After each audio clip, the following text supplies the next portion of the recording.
Jumpa lagi Kisanak. Perseteruan di Partai Demokrat semakin seru. Kisahnya lebih keren dibanding serial Game of Thrones. Kekuasaan Agus Harimurti Yudhoyono yang masuk partai melalui jalur keluarga itu digoyang terus. Goyangannya lebih dinamis dibandingkan gerakan ritmis penonton konser gambus Nisa Sabian. Memang Kisanak, baru kemarin SBY teriak lantang bahwa Partai Demokrat not for sale. Wajar saja partai itu tidak dijual, wong sudah diwariskan kepada anaknya. Meskipun sampai sekarang, di depan kantor DPP Partai Demokrat, plang bertuliskan not for sale belum juga dipasang. Kisanak yang budiman, sesuai dengan omongan SBY, mungkin nanti di kantor-kantor Partai Demokrat di seluruh Indonesia akan ada papan plang bertuliskan partai ini milik keluarga SBY, tidak untuk dijual. Kisanak, kenapa ada kata not for sale keluar dari SBY? Karena mungkin selama ini ia menganggap partai seperti komoditas. Siapa yang punya duit dan punya kuasa bisa mengambil alih. Tawar-menawar, harga pas, tancap gas.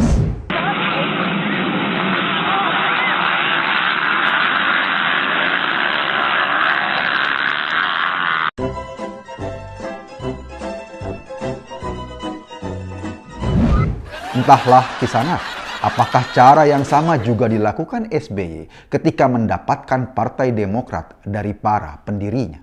Atas keriuhan di Partai Demokrat ini, sebagai rakyat kita hanya dapat mengelus dada.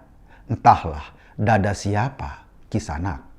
Untuk yang satu ini, kita tidak perlu mencari volunteer. Kita serahkan saja semuanya kepada Tuhan Yang Maha Esa. Di sana kita mengeluh dengan segala dosa. Aku jauh, engkau jauh. Aku dekat, engkau dekat. Jangan bersedih, brother. Kita akan menyanyi bersama di lagu ini.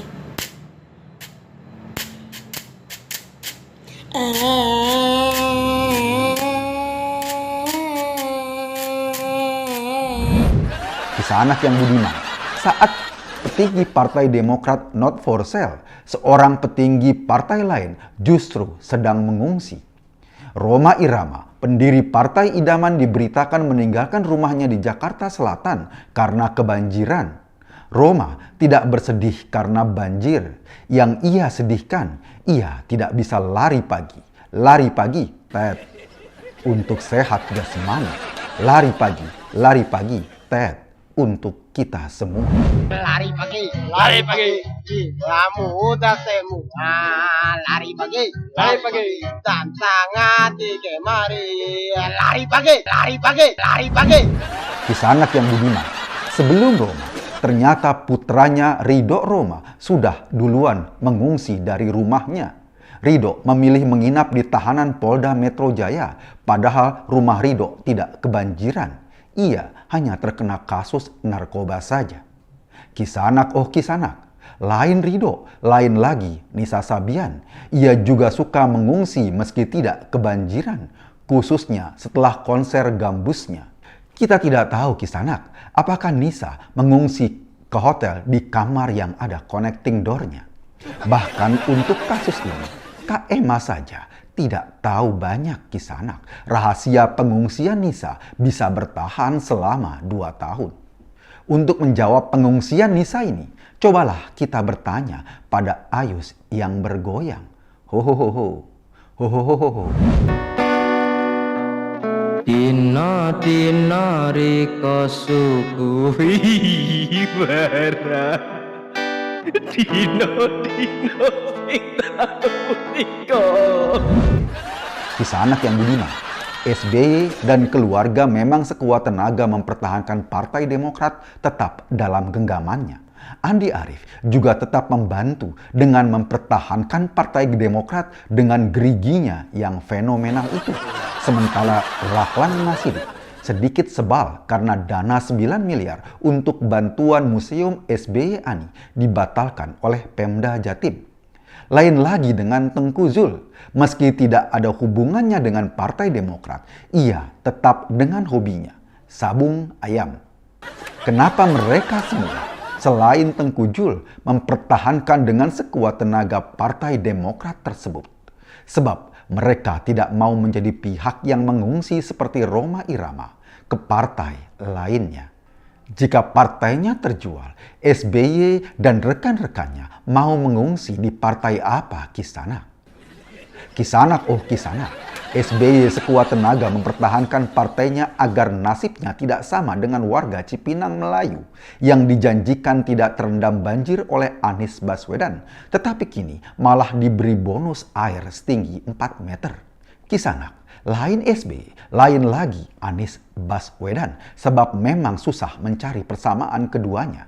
Jika SBY khawatir bernasib seperti pengungsi, Anies Baswedan malah sibuk mau menarik air banjir dari Jakarta. Entahlah bagaimana caranya menarik air tersebut. Mungkin itu hanya cara Anies menarik perhatian saja.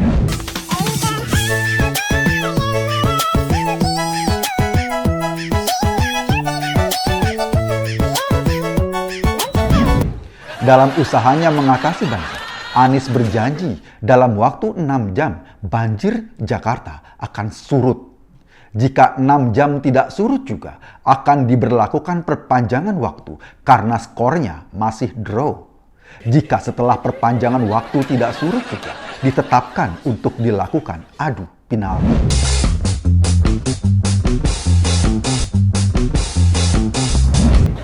Tetapi Anies memang jenius di sana. Ketika banjir, ia senang anak-anak dapat bermain gembira. Oh senangnya, aku senang sekali. Kalau begini, aku jadi sibuk berusaha mengejar-mengejar dia. Matahari menyinari dengan perasaan cinta.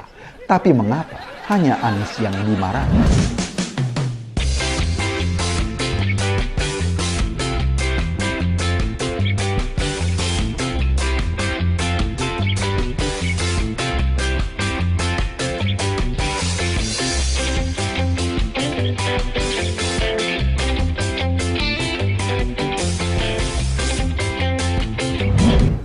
Di sana, Anda sedang berada di channel paling update seangkasa raya. Burung kakak tua semakin manis dan bikin gemes. Menjelang 2022, Anies kok semakin lemes di sana. Terima kasih.